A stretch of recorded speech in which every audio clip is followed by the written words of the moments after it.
She remembered that day not because of the weather, not because of the noise on the street, and not even because of the pain in her heart.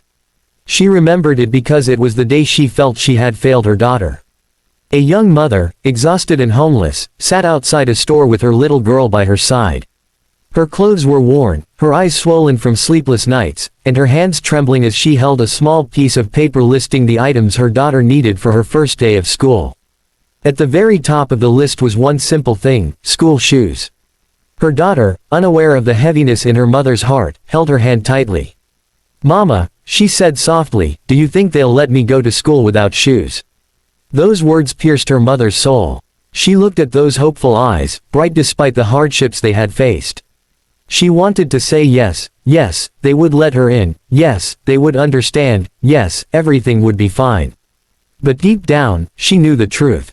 She had already been told by the school that proper shoes were required. She had no money, no place to stay, and no way to give her daughter even this one small thing. She felt the weight of helplessness settle on her shoulders. Her daughter, who had dreams as big as the sky, would have to take her first steps into the world barefoot. And not because she lacked determination or talent, but because life had given them more struggles than they could hold. She tried to be strong. She tried to smile. But as she stood outside the store, watching other parents walk in with their children, laughing, chatting, holding new backpacks and shiny shoes, she could no longer hold back. Tears streamed down her face. She tried to hide them. She turned away so her daughter wouldn't see. But grief isn't something you can hide forever. A woman passing by noticed her. Not the way people usually noticed, a quick glance, a moment of discomfort, and then walking away. No, this woman truly saw her. She saw the trembling hands, the defeated shoulders, and the quiet heartbreak of a mother trying her best in a world that kept pushing her back. The woman gently approached and asked, "Are you all right?" The mother tried to smile. "I'm fine," she whispered, wiping her tears.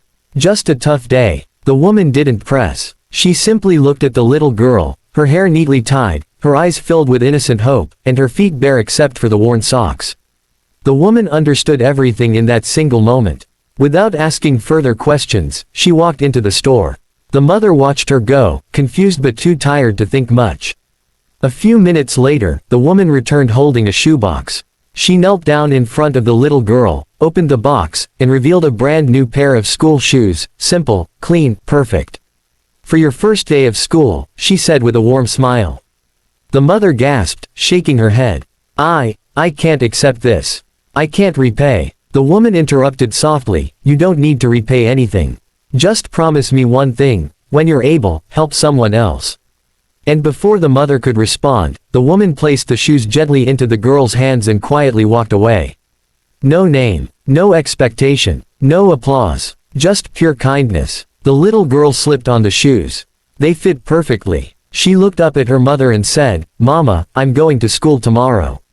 The joy in her voice sparked a light in her mother's heart, a light she thought she had lost. The next morning, the girl walked into school with pride.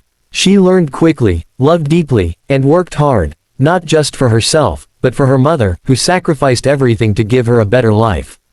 Years passed. The little girl grew up. She studied with passion, fueled by the gratitude that lived in her heart. She remembered the woman's face, the warmth in her voice, and the kindness that changed everything.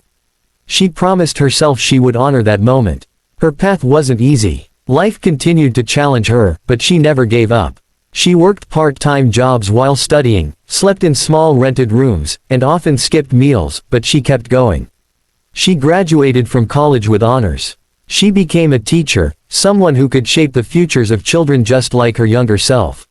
Someone who could see struggle behind small smiles. Someone who could offer hope where it was needed most. And even then, she felt she hadn't done enough to repay the kindness that saved her. She wanted something more, something that would remind the world that one small act of compassion can change a lifetime.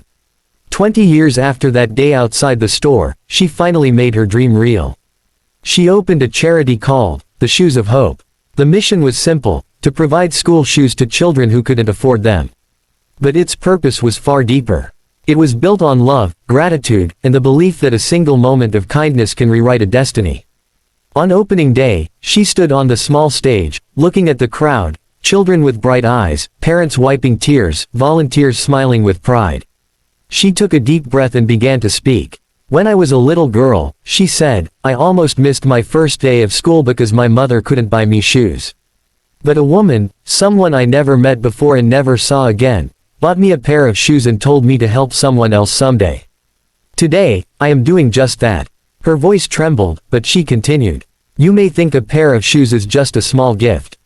But sometimes, small things carry big dreams. Sometimes, the smallest kindness can create the biggest change." People clapped. Some cried. Some hugged one another. And somewhere in the crowd, her mother stood silently, tears falling from her eyes, not from pain this time, but from pride. Her daughter had not only overcome life's trials, she had turned them into a source of hope for others. The charity grew rapidly. Schools partnered with it. Donors supported it. Volunteers joined in. Children who once walked barefoot now walked with confidence. But what mattered most wasn't the shoes, it was the dignity, hope, and belief that someone cared enough to help. Every year, on the anniversary of her first day of school, the teacher would sit quietly in her office with a simple shoebox beside her. Inside the lid, she had written the words she wished she could have said to the woman from long ago. "You didn't just give me shoes. You gave me a future." She never found the woman who helped her. She didn't know her name, her face, or her story. But she carried her kindness in her heart every day, passing it on to every child who received a pair of shoes from her charity. Because kindness, she believed, doesn't fade when you give it away. It grows. It spreads. It finds its way into places you never expect. And somewhere in the world, that woman, who once bought a pair of shoes for a crying mother and a hopeful child, never knew how big an impact she had made. She never knew that her quiet walk into a store changed thousands of lives. But maybe she didn't need to know. Kindness isn't about recognition. It isn't about reward. It is about doing something good simply because you can.